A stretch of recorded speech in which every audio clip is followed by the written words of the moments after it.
Anaya, get out there, people, yoink. What the fuck was that? What kind of goddamn firecracker that was? Sorry, that shit scared the hell out of me. Y'all don't need to pop that one no more. Y'all got people alarms going on. That's right. That's right.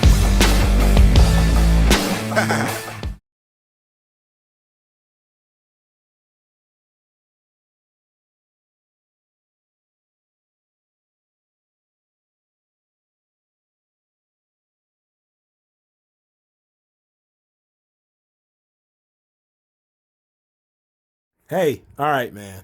AEW Revolution, the review. We own it, man. Jesus Christ, bro.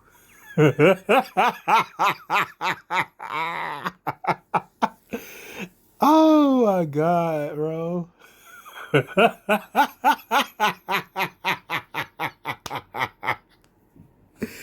I'm wheezing, bro. I don't know how long it took for me to get this thing started. Oh shit. Shit. Wow. Okay. Wow. All right. I gotta be professional. All right. You already know what I'm laughing about, dog. We really gonna get into it when we get there. I just want to say before I'll give you a little teaser. The entire match was fugazi, bro. The entire match was bullshit. The entire barbed wire shit was bullshit, bro. The entire thing. It's not just the final explosion, which is what people are trying to twist it. They're trying to like, oh, it was the final explosion. Bullshit, nigga. The whole thing was trash. The whole thing was trash. From the jump. I peeped it. I told you I watched this shit before, right? I've seen these shits before. You cannot just go around touching barbed wire, dog. This nigga fell off the top off the ring apron into barbed wire. Didn't even scar up his back. Bullshit, man. It's bullshit. Get out of here. Either you made out of steel or the barbed wire is fake. All right, so let's get into the first match on the card. Let's see. Well, hold on. Before we get into that, we got to talk about the buy-in. So I did see the buy-in. I don't know. I punished myself by tuning in a little bit early. And I saw Maki Ito for the first time. I have no idea what I was expecting. She looks like a ceramic doll. Almost all of them do. The Joshis, especially the very small ones.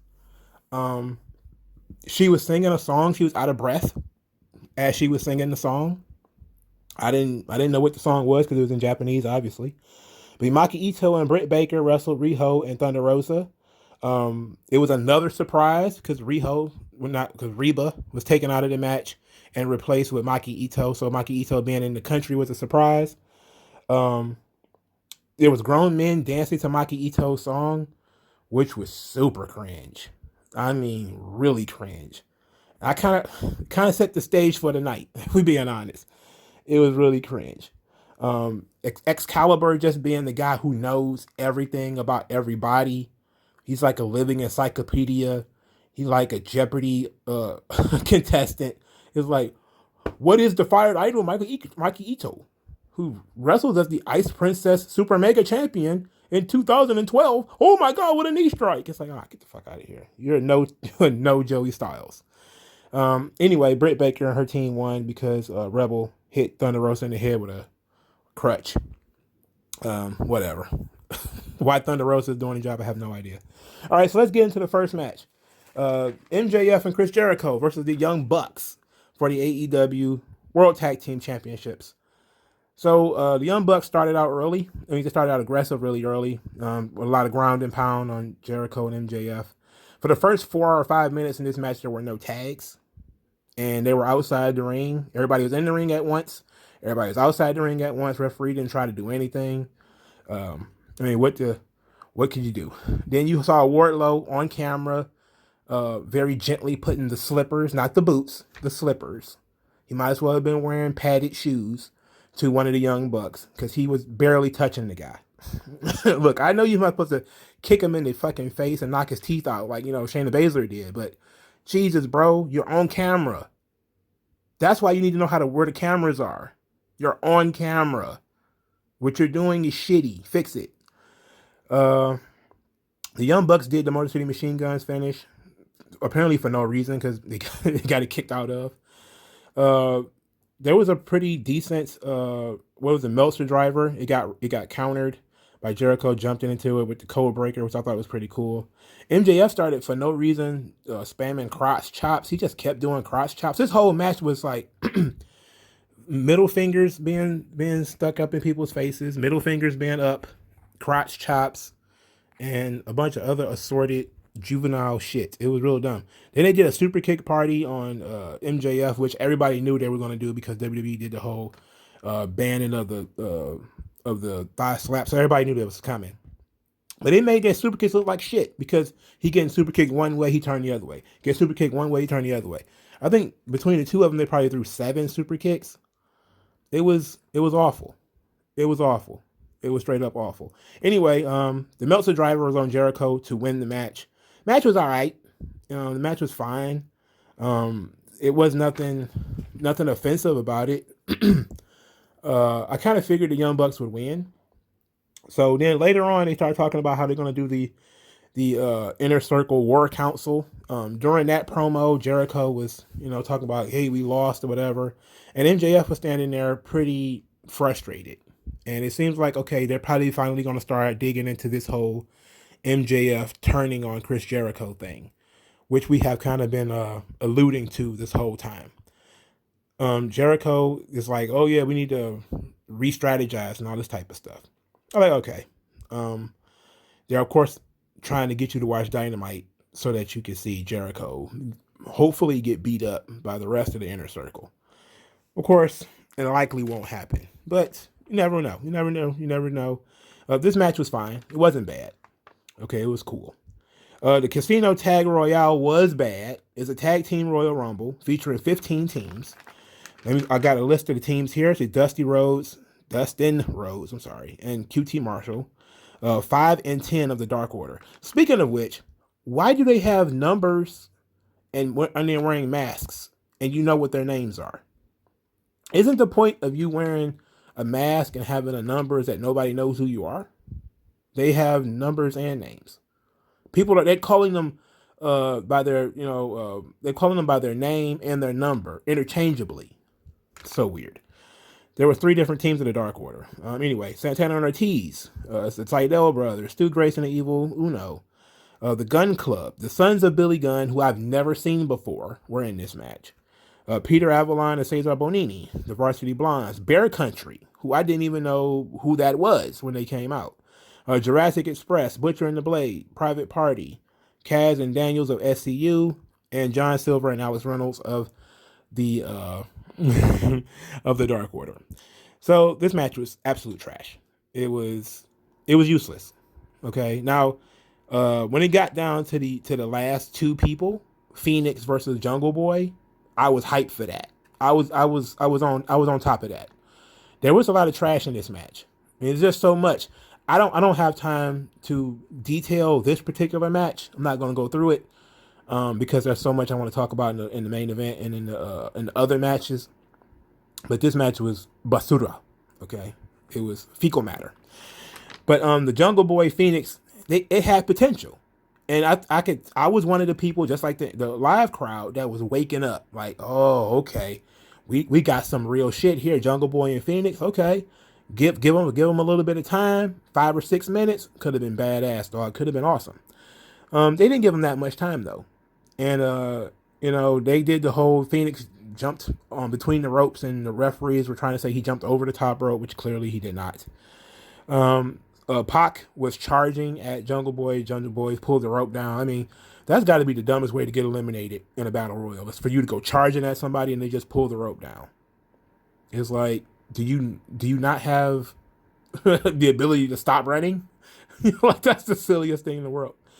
But Jungle Boy and Phoenix was fine, and Phoenix ended up eliminating Jungle Boy. Death Triangle, which is only 2 of them. This triangle is only 2 of them. Are the number 1 contenders for the tag team titles. Great move, great decision. Pac and Phoenix are good contenders. They could probably have a more fast-paced, spotty match that the Young Bucks like to have. So this ought to be fine. This ought to be pretty good. They also set up Phoenix versus, I think it's Matt Jackson for Dynamite. Okay, fine. Then we get Ryu Mizunami versus Hikaru Shida for the AEW Women's World Title, and they did some backstory on both women, which I appreciated. I appreciated this. They talked about Rio, not Riho, but Rio. Let's call it Mizunami. The Mizunami was going to retire before she participated in 2019's Double or Nothing. And as she saw the crowd and she came to the United States and everything was so different, it was so much better, so energetic, she felt reinvigorated and to continue her career in the hopes of coming back to AEW one day. And then they said she knew Hikaru Shida back in 2010, and she told Hikaru Shida, "You'll never be able to beat me in 100 years." And Shida remembered this and says that, she's going to finally beat Mizunami, and that she is the person who built the bridge between Japan and the rest of the world, and now she's going to be one to cross it. And then Mizunami, after you had that very serious setup, you had Mizunami in the ring clowning. She was miming in the ring. She was doing the old pull rope mime routine in the middle of the ring. Like, bro, if this was if it was TV, I'd have fast forwarded right there. I was kind of like, I get what they're trying to tell me with the story, that Rio doesn't take her seriously. But fuck, come on, man. Come on, bro. I like that Shida set up the Sabu style chair when she was gonna do her run in and pop off the chair with the knee strike, and then Mizunami caught her and threw her into the crowd. I thought that was pretty cool. Shida did the dead eye on the ramp, and then basically allowed Rio to get back on her feet. Basically, she started sort of showing that she's more powerful than Rio, that she's stronger than Rio. So Rio was fighting from underneath as, she was hitting her with strikes and Shida was not selling them. Of course, this led to, Shida showing Rio no respect, pushing her down, kicking her, stuff like that. Even though she's the babyface, I don't see why she would do that, but that's Japan. In Japan, the babyface tends to be, when they're strong, they kind of bully in some way in order to fire up the heel. And then, of course, they both showed their fighting spirits by no-selling big moves like German suplexes and stuff like that. This match was too long. I will say that. This match was too long. It was all right. It wasn't terrible. It wasn't great. It was passable. Let's put it like that. It was too long. Entirely too long. And then after the match, the spinning knee finish was dope. It was like if you was to do a crescent, not a crescent kick. What would you call that kind of kick? Not even a roundhouse kick, but it's like I don't know what you call it, but it was a knee strike. It was a pretty cool finish. And then after the match, Nyla Rose attacked. So did Rebel and Maki Ito and Britt Baker. They all jumped in and beat up on Rio and Hikaru Shida. This, of course, turned Rio babyface because Hikaru Shida was trying to protect her. Which, of course, you mirrored that later in the evening. Like, Shida and Rio had some real beef. But when it came down to it and Rio was getting beat up, Shida was being the good person and tried to help her. Which is really good. That's necessary. I don't see why we need to do that here. But it was necessary. I mean, it's good for Shida to show that she has respect and that she is a good person. She's a heroic character. And then Thunder Rosa came out to help. Like, okay, cool. Which obviously led to the 6-person tag match that's supposed to be taking place on Dynamite. Why they got these girls in the United States. All right, fine. Don't really need it, though. So the fourth match was Kip Sabian and Miro versus Orange Cassidy and Chuck Taylor. This match, boy, oh boy. I don't. This was nothing. This was filler as fuck. I'm not even gonna hold you up. This match was filler. It was filler. It was not important. Now, I know they put a lot of time and effort and energy into this feud, but this match was filler. Right? So Kip Sabian and Miro attacked the best friends backstage. This is where Chuck Taylor got his head put through a window and busted his head open. Then he got dragged to the ringside, bloody and beaten up. Miro gets on the mic and tells him that if he wants this to stop, all he has to do is agree to come back home. That he wanted to, what do you say, put him under his wing and all that type of stuff. And Chuck, all Chuck had to say is he wanted to go back home. And Chuck says, ring the bell. So that means that led to Kip Sabian and Miro basically beating the tar out of Chuck Taylor for a little while Orange Cassidy was left backstage. So then Orange Cassidy comes stumbling out. He's selling his back like he got, ran over by a car. And as Kip Sabian and Miro are sort of looking at him like he's fresh meat, like they can finish the job, he was playing possum. All of a sudden, he hits Miro with an orange punch, which is a Superman punch. And it was now Chuck Taylor and Orange Cassidy 2-on-1 on Kip Sabian, which was stupid. Very, very stupid. The finish came with Miro shoving Chuck Taylor into Penelope Ford, who was on the ring apron. She was distracting the ref or something like that. She flew off the apron into the guardrail where she hit her face, and then Kip Sabian went over to see how his wife is, and then Miro beat Chuck Taylor with the accolade.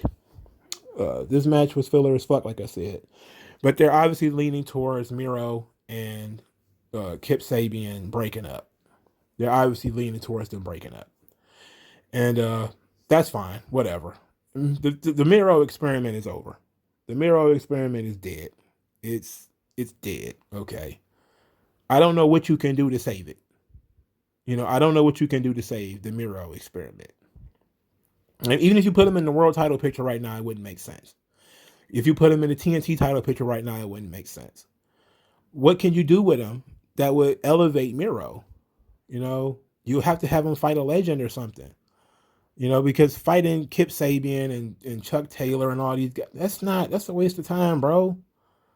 These dudes are not legitimate threats. We already know that. And if he dare loses to any one of these guys, it's going to be a shame and a half. So we're wasting everybody's time with Miro, dog. I don't know what we're going to do with him. I don't know. I don't know how to breathe. I can't even come up with, especially after the shit that I saw tonight at this show, I don't even know how to breathe life into this thing again. Usually I would like to try to pitch something to say like, hey, I'm not completely negative. This is how you can save it. I don't know what you can do.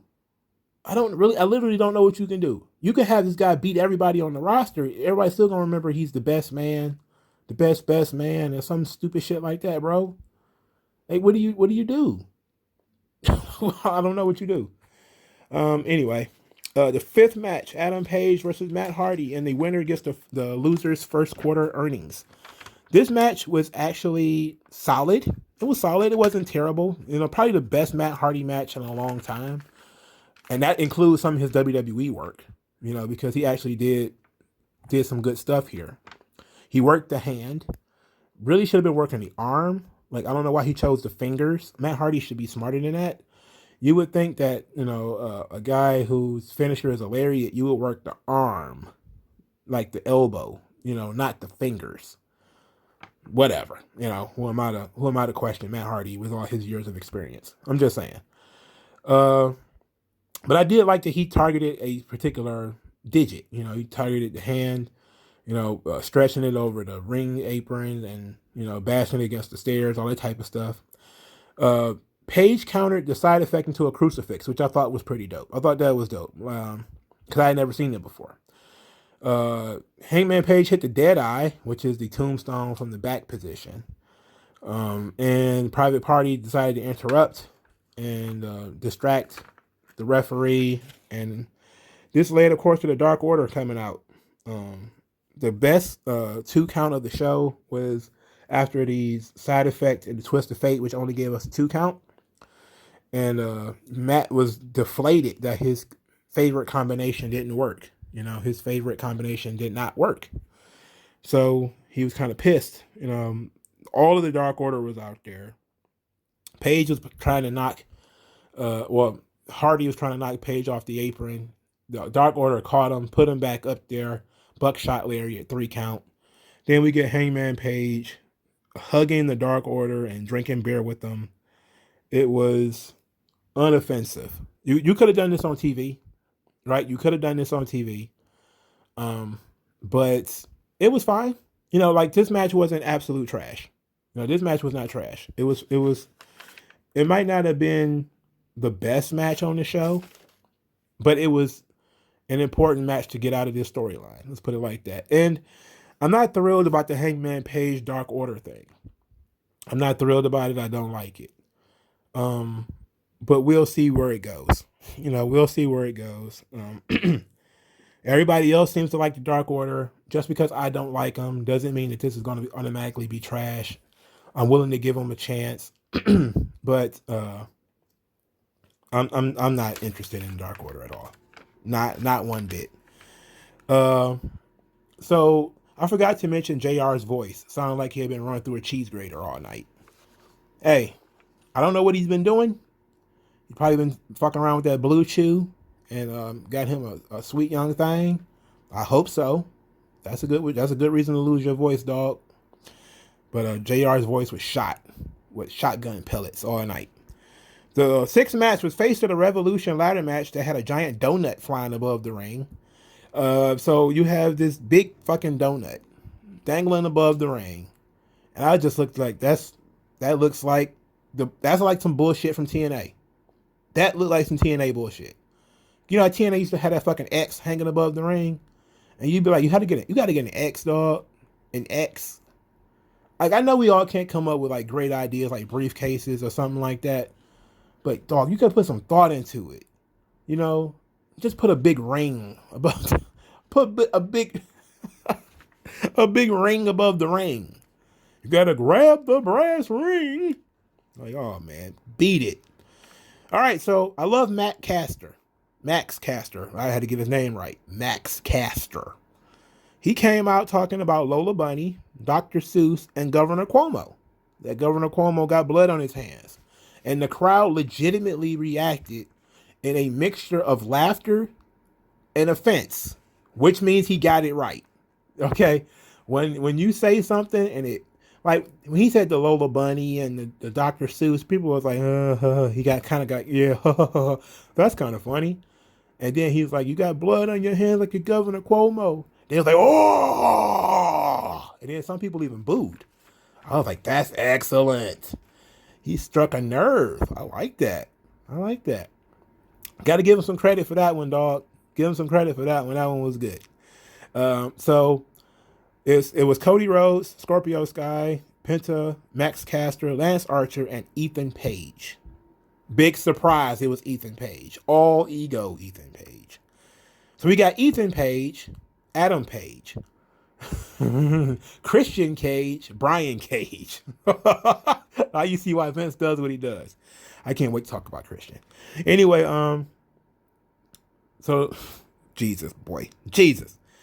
This match it was pretty much a pretty standard ladder match. They did all the standard ladder match stuff, powerbomb people off the ladder, powerbomb people through the ladder. Cody took a Canadian destroyer on top of a ladder, and then they had to write him off TV. They had to write him off. He went and stood in the tunnel. He was still on camera. He was standing in the tunnel. For starters, if you do a neck angle, you probably shouldn't walk out, But he went and stood in the tunnel. He was still visible on the hard cam. That's why you need to learn how to work cameras. Cody is an EVP. He had to know he was still on camera. Somebody should have told him like, Cody, you're still on camera. At least step further into the tunnel so that you can't be seen. But when he was still sitting in this tunnel, I was like, oh, he's coming back. Sure as shit ain't sugar, he came back. And I was like, oh, so Cody's going to heroically come back and win. I was surprised that he didn't win, but he did heroically come back, and he came back and whipping people with his belt. And I was like, okay. Then he took a superplex from the top of the ladder, which I think was gutsy. He also took an elbow drop from Max Caster. Jesus, can I remember what his name is? So we got a little bit of Jake Roberts after Ethan Page did a Razor's Edge on Archer. Jake Roberts came in to give him a short arm clothesline, and Jake Roberts taken down by Penta. Scorpio Sky ultimately won the match by knocking Cody off the ladder, which was the correct decision. Scorpio Sky winning the match was for the best. It was the best decision that you could make because this guy has been waiting on his turn for a long, long time. Scorpio Sky is legit. He's good. But they haven't been giving him an opportunity. Now he's finally going to have one. And this ladder match was typical ladder match. It's hard to grade ladder matches because they tend to, especially when you have all these guys in them, they tend to just get kind of repetitive, where it's just people knocking each other off the ladder, power bombs and drop kicks and running people's heads into the ladder. And the ladder was being very uncooperative when Ethan Page was trying to use it to crush Archer. It was just kind of like not working. Maybe it was him, but the ladder would not do what he wanted it to do. Ethan Page is quite the signing. There was nothing to be excited about. Unless you were already a super fan of him from Impact or something like that, he's just another guy. He's just another guy that they brought in. What are they going to do with him? Who knows? What kind of skill set does he bring? It's difficult to tell. He's pretty generic, arrogant heel, and it's not saying that, I loved the North. The North was good because they had a great dynamic of him being the talker and the personality and Josh Alexander being the workhorse. So that was a great blend, but now it's just him. So now I'm kind of looking at him, I'm like, I'll give him some time, but I don't know, I'll have to listen to him cut promos and see what kind of things he has to say out of his face. But, Ethan Page, for starters, it was not a surprise. Everybody knew Ethan Page was coming. Very few people know who he is because he only worked really in Impact. And he worked GCW, I believe, with Joey Janela and all those guys. So you have to be a hardcore fan to know who he is anyway. If you're a mainstream guy watching this, you're like, who is this guy? I don't know who this guy is. And you're right to have that opinion. You're also right to say, like, why is Scorpio Sky winning? It's one thing for me, somebody who's a hardcore wrestling fan who knows that Scorpio Sky was in Wrestling Society X, who's seen him in Ring of Honor, who's seen him do all these other things, and say, oh, he's really good. If you're an average viewer and you just, happen to order this pay-per-view because you want to see the explode and blah, blah, blah, and you're like, who the fuck is this guy? He's never on TV. Who is this guy? Why did he win? Good question. That's why you're supposed to build these matches and not just throw them slapdash on a pay-per-view, right? With no build. Which is what they did to this and that Battle Royal. That's why these matches are so fucking mediocre. And that's why they killed the crowd. Both of these matches the crowd was like, it was like, because it wasn't until Phoenix and Jungle Boy really started banging against each other in the main part of that tag team Battle Royal that people really even cared. And it wasn't really until Max Caster said anything on the mic that got the biggest reaction of this whole match. And that was a very natural reaction too. That was good shit. So then we get the announcement of who the big signing is of AEW. And it's Christian Cage. And I guessed it was Christian due to them playing a remix of his TNA theme. When I heard the music and I saw the countdown, I'm like, that theme song sounds familiar. And I was like, it's Christian. And then sure as hell, it was Christian. And I was like, okay, interesting. Very good. Very good decision. See, I'm about to say something. I'm about to pontificate on this for a little bit. David Penzer, the WCW announcer, says, like, why is it a big deal for Christian to show up at the Royal Rumble, but not a big deal for Christian to show up in AEW? I wish he would listen to my videos and so I can explain, because I'm going to explain it right here. Everybody loves Christian. I have never met a wrestling fan who didn't like Christian. Everybody thinks he's a nice guy, great worker, solid personality, solid guy. Everybody likes Christian. The problem, it was the hype. They hyped it up as if it was going to be somebody bigger than Christian. Right? They basically was like, it's a Hall of Fame level talent. And some people will say, okay, yeah, Christian is a Hall of Fame level talent. That's fair. But the people was throwing around like CM Punk. People was throwing around like Lesnar. People was like, oh man, it could even be Kurt Angle. Oh my God, it could be anybody. They were checking the contract status of everybody who wrestled recently within the last 5 or 10 years. They were checking their contract status, and it was Christian. And I was like, okay, it's a good pickup, but at the same time, it's like, it's Christian. Like, like, I don't know. It's hard to explain how you could be happy for somebody. Like, I'm very happy for Christian. I'm very happy that another promotion valued him the way that the fans value him. Because like I said, I never met somebody who didn't like Christian. The issue was the hype, right? The issue was that Tony Khan hyped it like it was going to be something big. Like he was making the coup of the century. When once again, it was Vince didn't want this guy. That's what it was. It wasn't he stole one, he got one over on Vince. He got somebody who, Vince didn't even know could wrestle. Vince is the one who put Christian in the Royal Rumble.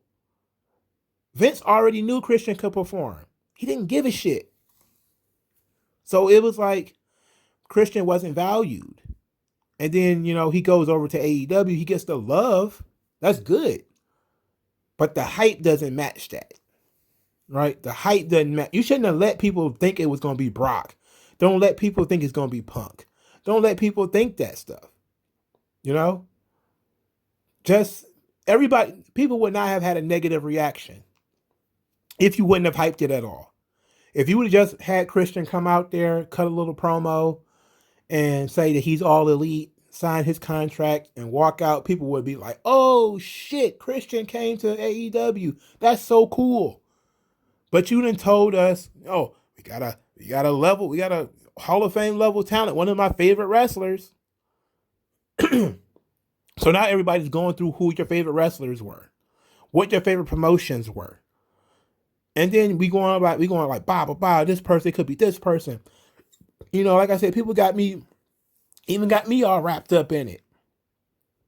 Got me looking stupid out here in the streets because Christian was just a guy I threw out there. Like, it could be Christian. Because I still see that Christian, didn't get re-signed by WWE. And he wanted to wrestle, apparently. I wanted Christian and Edge versus the Usos at Fastlane or something like that. But if he didn't get the money that he wanted, it is what it is. I'm not going to diss AEW for signing him. It's a good signing. Again, he's 50 years old. So what do you do? But, I mean, Christian is a good guy, man. I'm not going to shit on Christian. I'm not going to do it. All I'm going to say is you got to make the most of it now. You disappointed a lot of people. A lot of people are disappointed in the Christian reveal. A lot of people are disappointed. Now you got to make the most of it. Now you have to show people that it was the right decision. To that point, I find it very strange, to David Penzer's point, when he's like, oh, it was great when Christian showed up at the Royal Rumble, but it's shitty now. It's like a lot of people didn't expect Christian to show up to the Royal Rumble. Christian was one of many names that was being thrown around during this whole ordeal, but there were bigger names being thrown around. Conversely, people were like, Vince obviously doesn't have any faith in his young guys. That's why he keep pushing Edge. That's why he pushing Goldberg. Because he ain't got no faith in his young guys. Meanwhile, on this show, you got Christian debuting and Sting going over on people. Just let that pregnant pause exist for a little bit. Think about that shit. Just think about that. Look, it's not fair. Christian got himself medically cleared. He in great shape. He says he's coming to outwork everybody. Nobody can outwork him. Look, I love Christian. Not gonna shit on Christian, dog. I don't care. Man. Now, is AEW turning into TNA? Yeah. Yeah, it is. With a bigger budget. It's spending more money than TNA probably ever did. And that's just the truth, dog. They probably spending more money than TNA ever did, and they probably making more money than TNA ever did. But it's still TNA. I know people have said it's like WCW. I've even said it's like ECW. But this is also a very ECW move. ECW would take guys that were the other guy and try to make them a top contender. Al Snow. right? They'll try to Marty Jannetty, right? They take that Ron Simmons. They put these guys on the top. Like Ron Simmons was a world champion, but we already know what kind of world champion Ron Simmons was, right? He was like a closet champion, where he was working in the middle of the card, fourth match, that kind of stuff, right? But they would put Marty Jannetty in the main event of shows. You know, they were treating some guys who were, good workers, good hands, treating them like top fucking guys, like they were huge. Like Tommy Rogers of the Fantastics. You go to ECW, he's like one of the hottest fucking guys on the roster. It's like,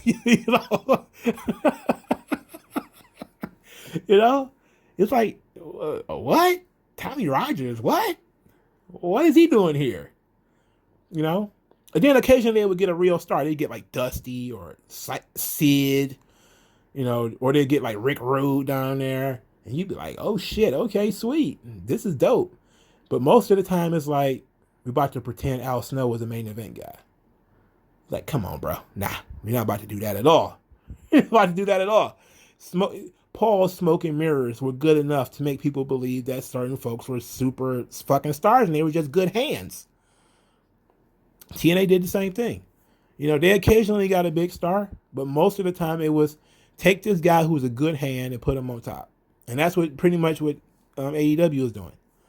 They have an opportunity to get some big stars, but for the most part, it's going to be good hands put on top. And I'm not going to shit on them, especially if I like him. I like Christian. I'm not going to shit on Christian. I hope he made the bank. I hope he broke the bank. I hope he charged Tony Khan 7 figures. I hope he did. And he gonna make it, Big ups to Christian. So the street fight.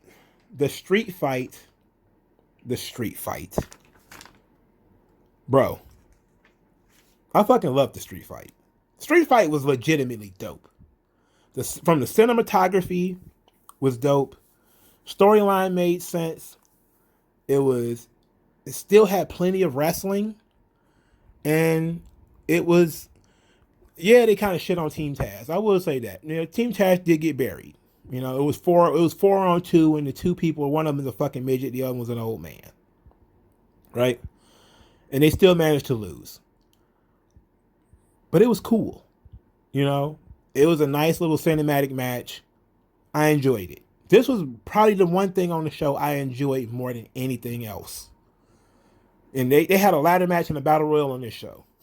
And I really enjoyed the cinematic match more. Mainly because it was Sting. And I'm a little bit of a Sting mark, Maybe it was because it was Sting. Maybe it was because of the way they performed it. Maybe it was because of the way they shot it. But everything was clear. It was tight. It was tight. So let's go through it. I got 30 minutes. Let's go through it. So Starks drives up in a sports car, which is pretty sweet. Sting drove up kind of in a pickup truck or something like that. I think Darby Allin had a flamethrower and a Sting mask. I was like, I don't know. Then there was an army of hoodlums in Sting masks. And all 4 of the combatants met in a ring in the middle of a dingy warehouse. And then the Sting guys, all of those guys started beating on the ring apron. And I was like, I looked to my brother and I said, didn't EC3 and Moose already do this? And he was like, yep. And I was like, these fucking guys.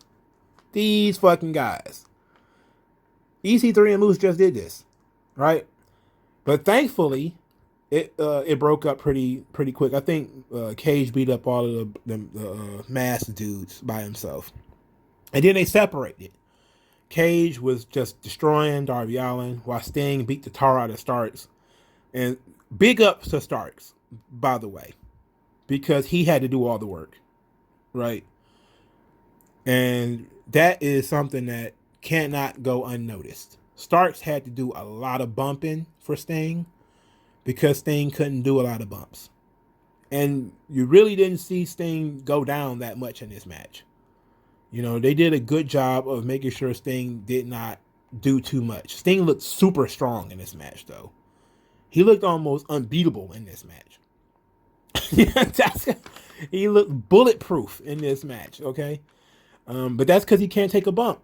That's because he can't bump. So they separated with Cage just basically ripping Darby Allin apart. Starks fled. Sting pursued him with the bat, which was the second weapon used in the whole match. The first weapon was Brian Cage ripping off his own shirt and using it as a device to strangle Darby Allin. Stark says that Sting is nothing without the bat, so Sting throws the bat and still manages to beat Stark's ass.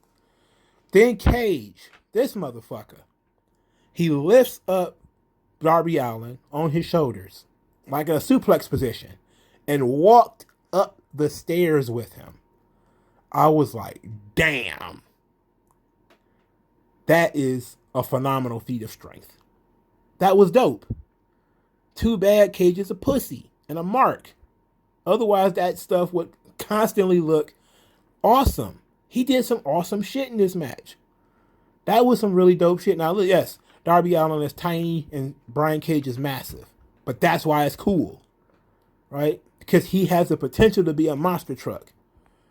But he doesn't want to be a monster truck. He want to be a paper plane. I don't know why. I have no idea why. So Sting ended up saving Darby Allin because Cage was beating his monkey ass. And then it was 2-on-1 on Cage. And then Starks had to save Cage. Then Starks started hitting Sting with an oil drum. It was like a random ass oil drum. Cage got hit in the head with a bottle. And he got double slammed through a wooden crate. At one point, Darby Allin climbed up a pole and did a coffin drop onto Starks, which I thought was pretty sweet. This was Hobbs and Hook came in, which was right. Hobbs was wearing a yellow ski mask. He was wearing a yellow ski mask. And Hook took his shirt off. He got these bony arms. You want to put me in a body bag? Like, yeah, look at your arms, motherfucker. Look at your arms. You can't defend yourself. Look at your arms, nigga. Anyway, I'm sorry. I had to be more professional because I'm using that word. Anyway, Hobbs and Hook and Cage and and Starks, they was beating these guys' asses. Hobbs and Cage threw Darby Allin through a window. And it was a window laid up against the wall, but it was still a window with like glass and stuff. Fucking cool visual.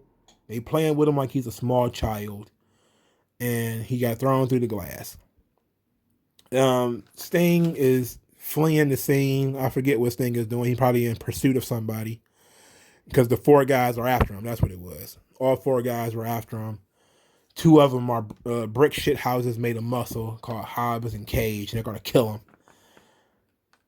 Darby leans out the window. Hey, Sting. Sting looks up. He tosses Sting the bat.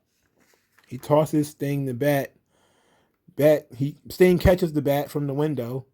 Boom on Hobbs. Boom on Hook. Boom on Cage. He breaks the damn thing over Cage's back. Puts Cage on top of some kind of platform in which Darby Allin jumps out of the window from like the 2nd or 3rd story, smashes through it, and him and Cage are essentially gone from the match. Damn. I thought that was fucking cool. It fits the character of Darby Allin perfectly that he was willing to destroy himself in order to beat Cage. So, or at least to take Cage down. So that was cool. Then it was just Sting and Starks left. And it was pretty solid back and forth with Sting pinning Starks with the Scorpion Death Drop. Phenomenal. Nice lighting. Good action. I love the camera work. It was crystal clear. It was great. I have no problems with this other than maybe you shouldn't have buried all 4 of these guys. But, I mean, it was inevitable. And maybe Darby should have probably got the pin. Darby was basically selling the most of the match and getting beat up.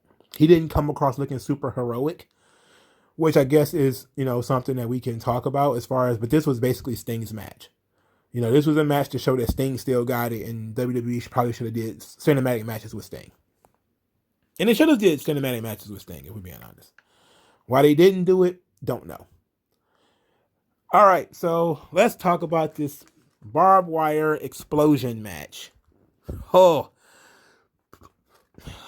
Once again, sir, madam, This match was trash from the jump. You got Bryce Remsburg, the referee. He's wearing a fireproof suit. And he looks like he handles hazardous materials. Like he's about to go, like he working in a nuclear plant. It is absolutely ridiculous.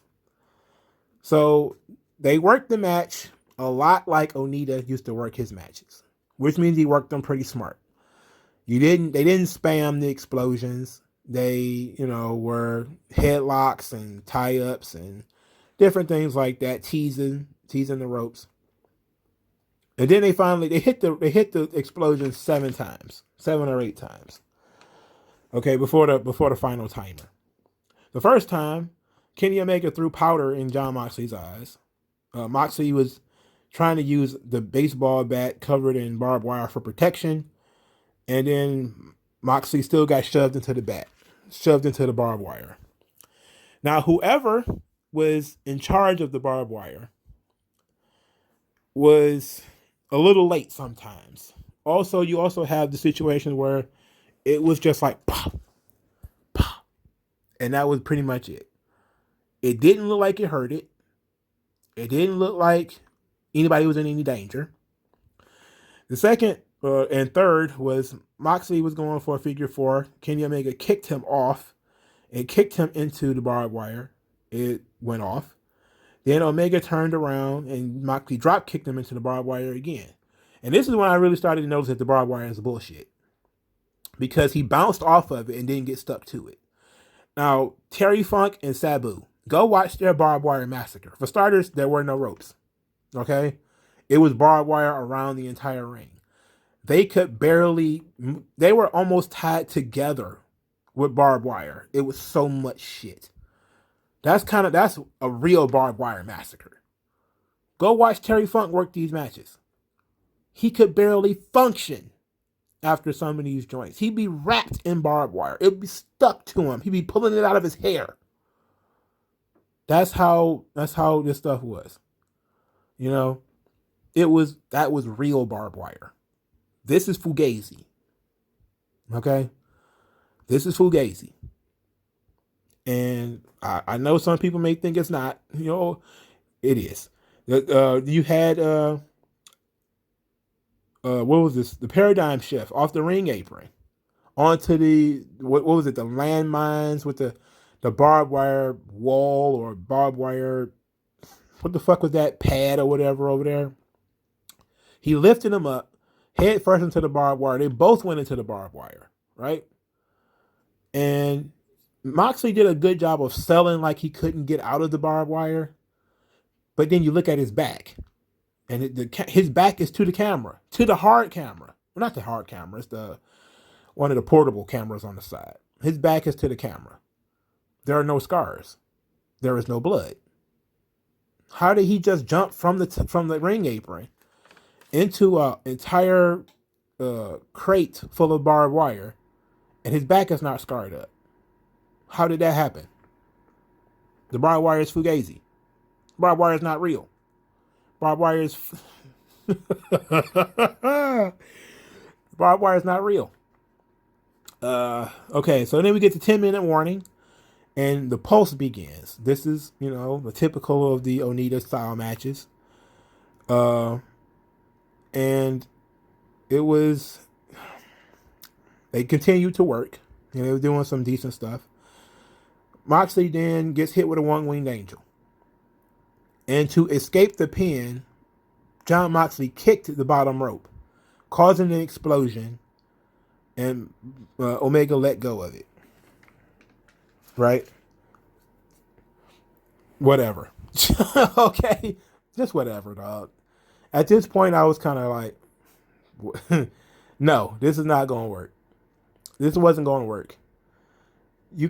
They made sure that the cameras, sometimes this is where you have higher production values kind of expose the business, because their higher production values allowed you to see how fake it was, right? Them having the cameras like right on the explosion, like bah, where you could see the sparks and the smoke, but it didn't look dangerous. You could see that he's bouncing off the barbed wire and not getting stuck to it, right? You can see that there's no holes or rips in his shirts. Like it might get tangled in his shirt every once in a while, you know, but it's not like when you see real barbed wire, it's not the same thing. It's not the same thing at all. So then we get a Good Brothers run in, because of course we did. Omega then hit Moxley in the face with with an exploding baseball bat, which I thought was pretty cool. I thought that was pretty funny. He only got a 2 count though. And I mean, you hit a guy with a microphone, you get a 3 count. You hit him in the face with an exploding baseball bat, you get a 2 count. Weird. So Omega then hits a one-winged angel on a chair, a stand-up chair for the 3 count. Omega wins the match, which everybody knew he was going to win. And then the clock continues to tick as he mugs to the camera talking. The Good Brothers and Omega continue to beat up on Moxley and handcuff him with his arms behind his back. The timer begins to count down. At about 40 seconds, Omega and Kenny Omega and his team leaves. And here comes Eddie Kingston. And Eddie Kingston is coming, you know, in the old Onita matches, the Onita Funk match, right? Funk is defeated, laying in the middle of the ring, and Onita leaves the ring. But the match is over, but the timer continues. Then Onita turns around, runs back to Funk, jumps on top of Funk, and as the ring explodes, and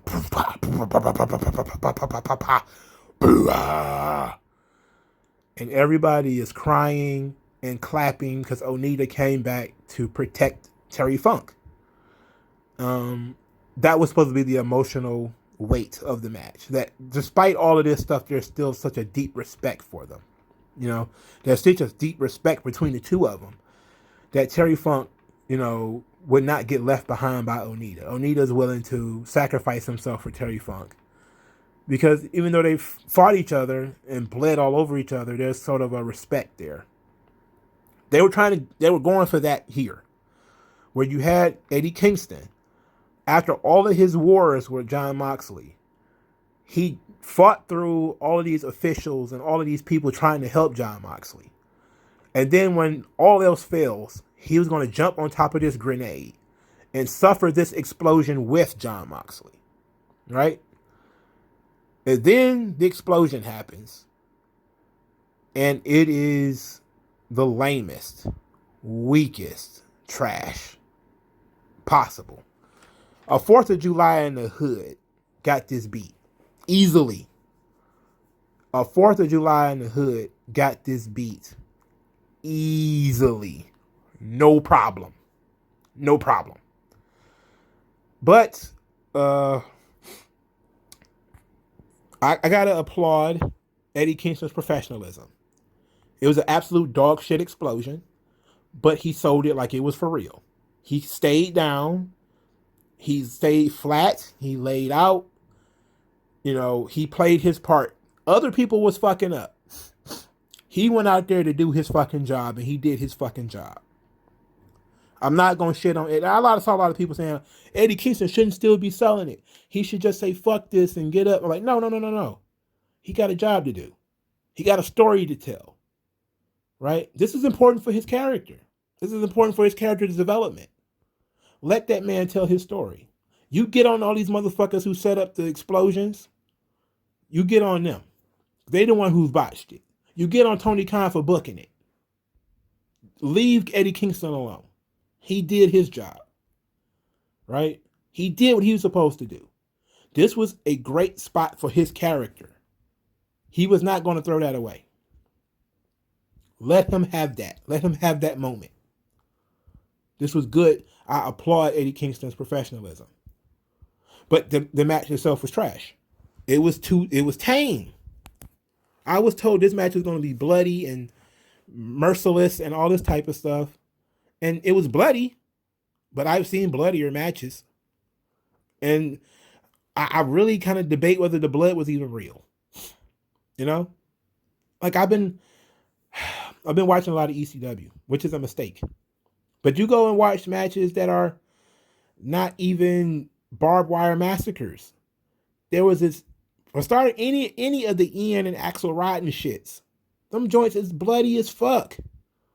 I'm talking legit bloody as hell. For no reason. You know, it's just bloody, it's bleeding all over each other. You know?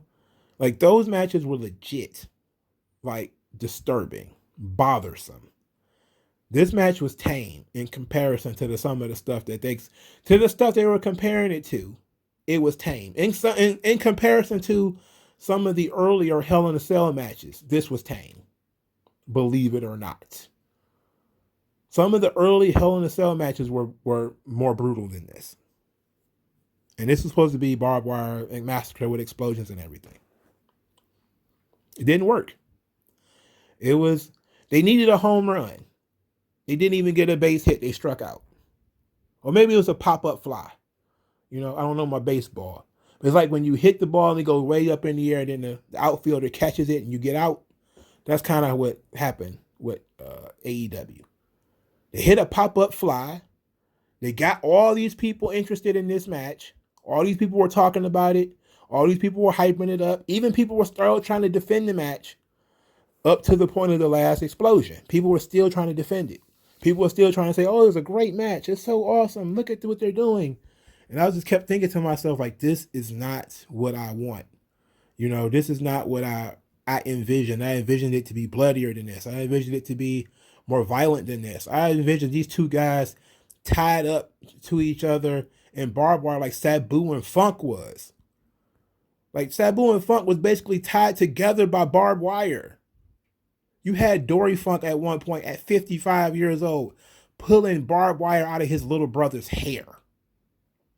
That was a barbed wire massacre. This shit was bullshit. It was bullshit. And you can't tell me anything different. so I'm not interested, bro. I knew they was going to shit the bed on this. I knew they was going to go full Thunder Cage with this shit. I knew they was going to do it. I was hoping I was going to be wrong. I was hoping they wasn't going to go, you know, Abdullah the Butcher, and like that stupid Thunder Cage shit, man. I was hoping they wasn't going to pull that joint. But that's exactly what happened. That's exactly what happened. They pulled a Thunder Cage. Some people even said it's a Shockmaster moment. You know what? They ain't wrong. This entire pay-per-view was fucking filler with the exception of the street fight. Worst event ever. This is probably their worst pay-per-view in the world. Fuck AEW, okay? Fuck them.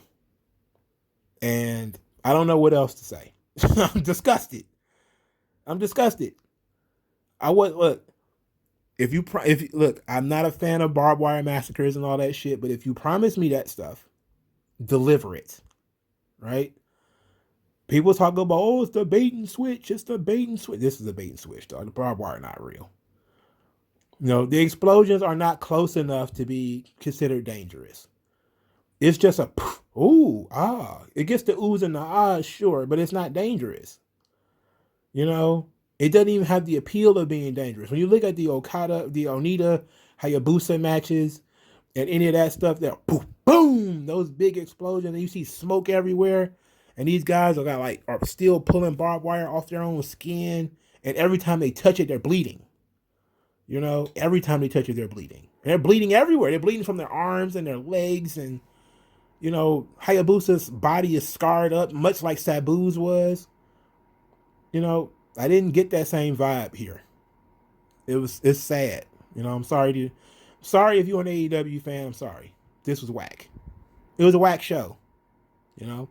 Because it was slapdash, and the whole show was built around two things. The street fight and the barbed wire match. And the street fight delivered. Street fight was dope. Barbed wire massacre, bullshit. All right, thank you guys. I'll talk to you guys later. Hit me up, comment section. Please. Cash App if you want to send me money. Use the hashtag 3Count Commentaries to support the channel. Like this video, share this video, subscribe to the channel. Thank you guys for your time. Hopefully I didn't waste your time as like AEW did, and I'll talk to you guys later.